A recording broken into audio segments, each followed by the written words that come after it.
നമസ്കാരം. ഞാൻ ഷീജ നെടിയാക്കൽ. ഞാൻ ഇന്ന് ചെയ്യാൻ പോകുന്ന വീഡിയോ എന്ന് പറയുന്നത് റബ്ബറിനെ കുറിച്ചുള്ള വീഡിയോ ആണ് ഞാൻ ചെയ്യുന്നത്. നമ്മളെല്ലാവരും നേരിടുന്ന ഒരു പ്രശ്നമാണ്, റബ്ബർ കർഷകർ നേരിടുന്ന ഒരു പ്രശ്നമാണ് പട്ടമരപ്പ്. നമ്മളിപ്പോൾ ഇപ്പം ആണെങ്കിൽ റബ്ബറൊക്കെ നട്ട് വളർത്തി അതിനെ കുഞ്ഞുങ്ങളെ പോലെ പരിപാലിച്ചൊക്കെ കൊണ്ടുവരും. 1-2 വർഷം ആകുമ്പോഴത്തേക്ക് അതങ്ങ് വെട്ടുമ്പോൾ അതങ്ങ് പട്ടമരച്ച് ഒട്ടും പാലില്ലാത്തൊരവസ്ഥയാവും. അങ്ങനെ അതിനൊരു പ്രതിവിധിയായിട്ടാണ് ഞാനിന്ന് വന്നേക്കുന്നത്. എൻ്റെ തോട്ടത്തിലെ പട്ടമരപ്പ് പൂർണ്ണമായിട്ട് മാറിയിട്ടുണ്ട്. അത് മാറാനുണ്ടായ കാരണം ഞാൻ ഈ വീഡിയോയിൽ പറയുന്നുണ്ട്.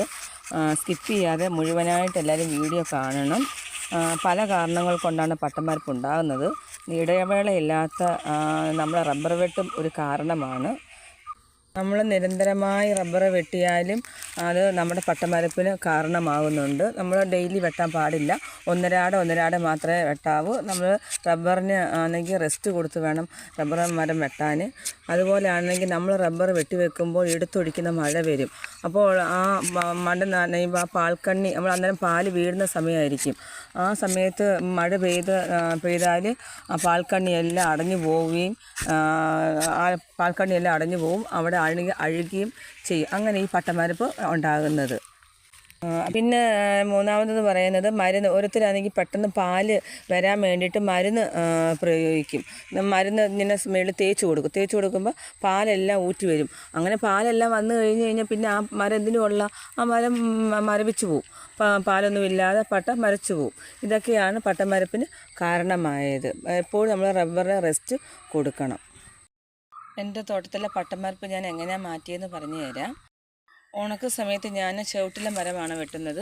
മഴ സമയത്ത് ഞാൻ മുകളിലെ മരവും വെട്ടും. അങ്ങനെ മാറിയും തിരിഞ്ഞും വെട്ടിയത് കൊണ്ടാണ് നമ്മുടെ പട്ടമരപ്പ് മാറിയത്. അതുപോലാണെങ്കിൽ നമ്മൾ മഴ സമയത്തൊക്കെ പട്ട അഴുകത്തില്ലേ, അത് മഴവെള്ളമൊക്കെ വീണ് അഴുകുമ്പം ആണെങ്കിൽ ആ പട്ട അങ്ങ് ചീകിക്കളയണം.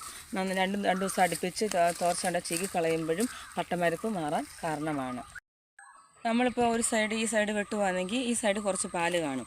നമ്മൾക്ക് തിരിച്ച് കുറച്ച് നാൾ കഴിയുമ്പോൾ അപ്പുറത്തെ മറു സൈഡും വെട്ടുമ്പോൾ അവിടെയും പാല് കാണും. അത് പാല് നിൽക്കണം. അപ്പം അങ്ങോട്ടും ഇങ്ങോട്ടും തിരിച്ചും മറിച്ചും ചെയ്യുമ്പോഴാണ് പാലും കിട്ടുകയും ചെയ്യും. പട്ടയ്ക്ക് മരപ്പ് ഉണ്ടാകത്തില്ല. സ്ഥിരമായിട്ടൊരു സൈഡിൽ തന്നെ വെട്ടിക്കൊണ്ടിരിക്കുകയാണെങ്കിൽ അത് കുറേ പാല് കിട്ടിക്കഴിയുമ്പം നമുക്ക് പട്ടമരപ്പ് ഉണ്ടാവും.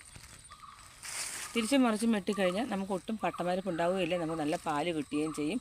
അത് മരത്തിന് നല്ല റെസ്റ്റ് കിട്ടുകയും ചെയ്യും.